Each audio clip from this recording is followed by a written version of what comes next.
खुशी अग्रवाल जी, फरीदाबाद से। राधे राधे महाराज जी।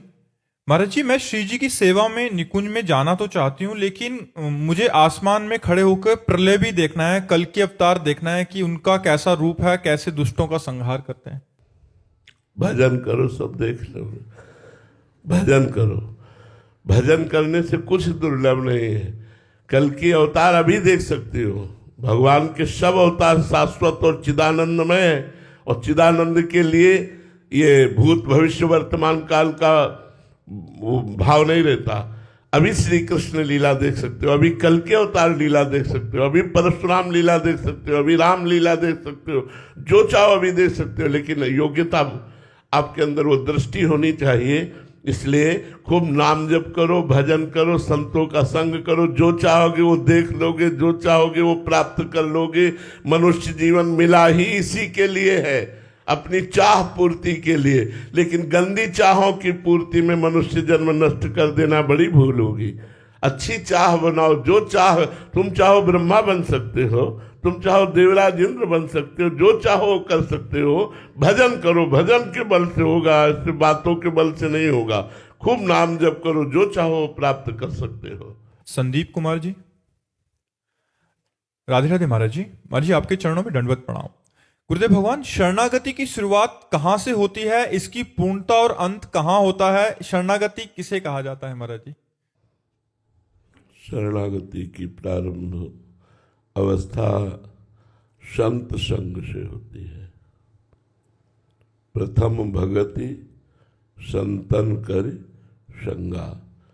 जब हमें भगवान के परम प्रेमी महान पुरुषों का संग मिलता है, तो उनके संग से हमें भगवान की महिमा, भगवान के नाम की महिमा, भगवान की कृपा का, भगवान की करुणा का स्वरूप और अपनी दुर्दशा का, दोनों का बोध होता है।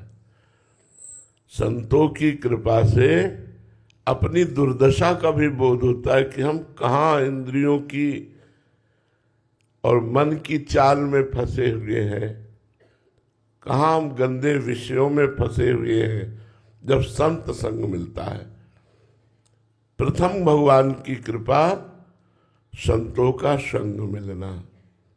संतों के संग से जब भगवान की कृपा स्वरूप, करुणा स्वरूप, दया स्वरूप की हमें जानकारी मिलती है और अपनी दुर्दशा की जानकारी मिलती है, तो हृदय तड़प उठता है भगवान की शरणागति के लिए। तो वाणी से हम पहले शरण में होते हैं। हे नाथ, मैं आपकी शरण में हूँ। श्री कृष्ण शरणम मम, हरि शरणम मम। वाणी से शरणागत होते हैं। फिर शरीर से संपूर्ण आचरण भगवान के अनुकूल, प्रतिकूल आचरणों का हम त्याग करते हैं। हमारा खान पान भगवद अनुकूल, हमारा बोलना, देखना, सुनना, भोगना सब भगवान के अनुकूल। तस्मात् शास्त्रम प्रमाणम ते कार्याकार्यो व्यवस्थितौ। शास्त्र के अनुसार, धर्म के अनुसार हमारे आचरण होते हैं और वो भगवान को समर्पित किए जाते हैं, तो शरीर की शरणागति हो जाती है। वाणी से भगवान नाम कीर्तन, भगवत गुणगान, भगवान के परम प्रेमी भक्तों के चरित्रों का गान, जो भगवान के परम प्रेम में चरित्र, उनमें डूबना सुन सुन करके, तो एक एक इंद्री से हमारी भगवान की शरणागति होती है।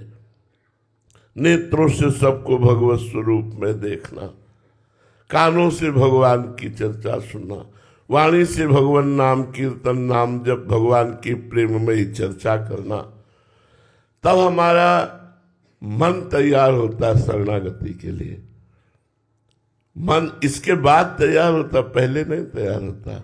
जब उसे चारों तरफ से हम भागवतिक वातावरण से घेर लेते हैं, तब अमल माने निर्विकार, निर्विकार होकर मन भगवान की, जो ही मन भगवान की शरण में गया, ते ही स्वयं की अनुभूति भगवान के समीप होने लगती है।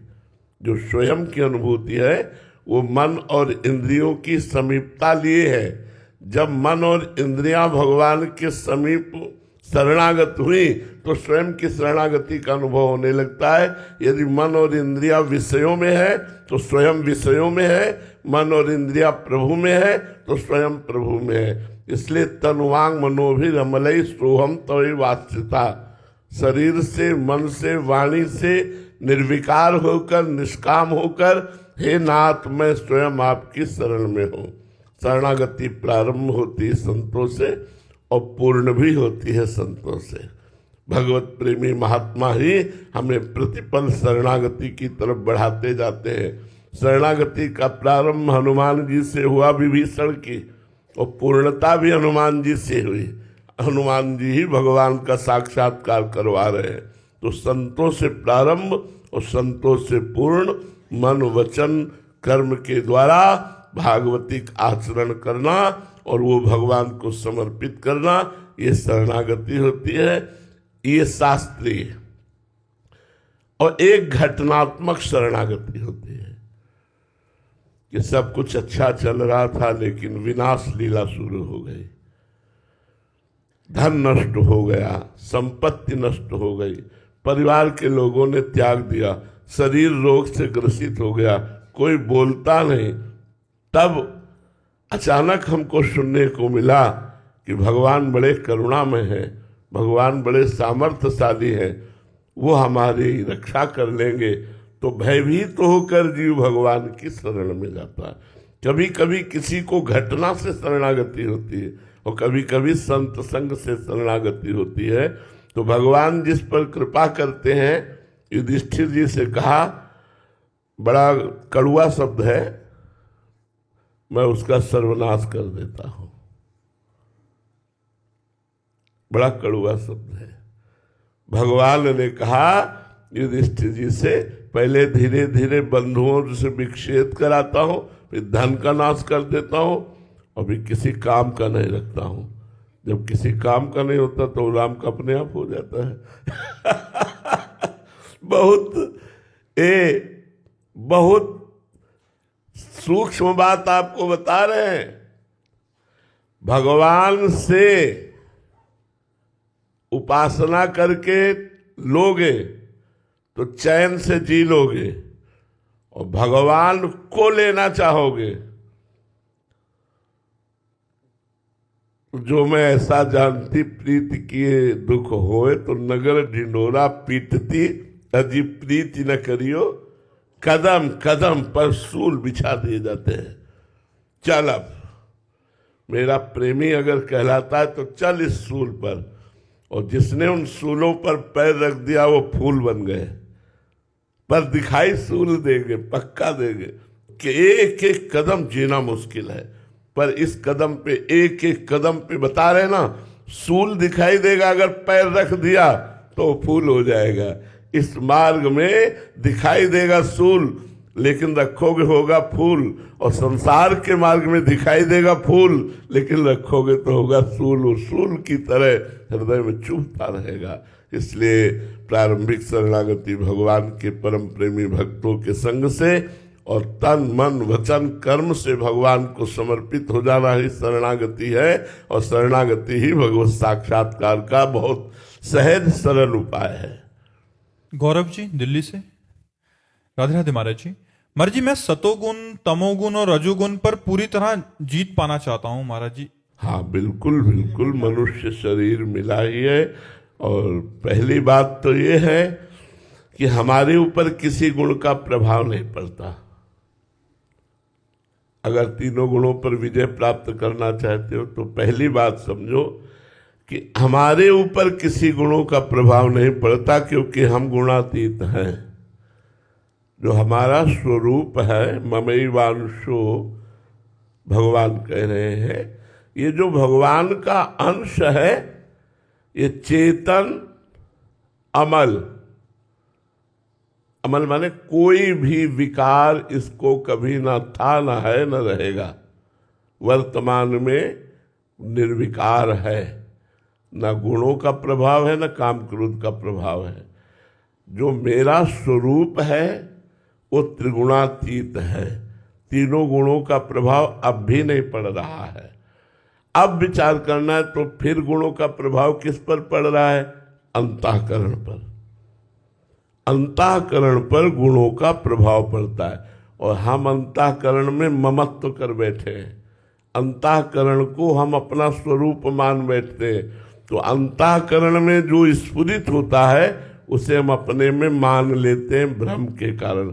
जैसे हमारे अंतःकरण में मन ने स्फुरित किया, मुझे ये देखना है, ज्ञानेंद्रिय से मिलकर के नेत्रेंद्रिय से उसने निश्चय किया मुझे देखना है, बुद्धि ने दस्तखत कर दिया।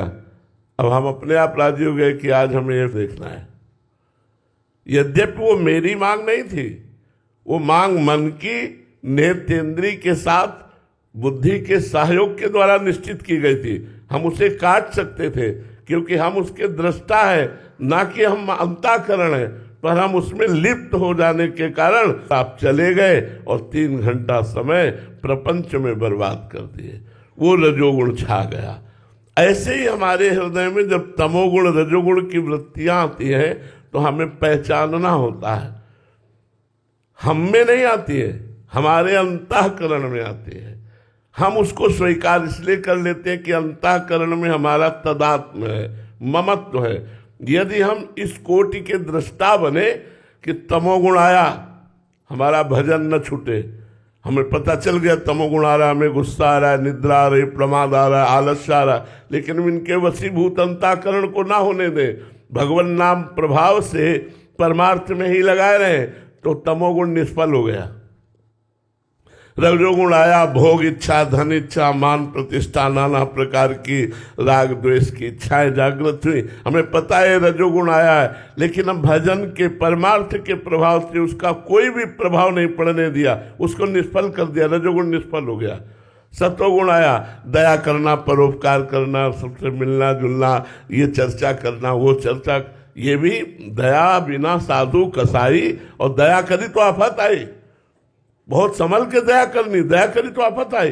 तो सत्वगुण को भी जीत करके त्रिगुणातीत स्थिति में पहुंचना है तो हमको दृष्टा बनना पड़ेगा, गुणों का दृष्टा, अंतःकरण का दृष्टा। तभी हम त्रिगुणातीत हो सकते हैं। हम अंतःकरण में ममत्व रखकर कभी त्रिगुणातीत नहीं हो सकते।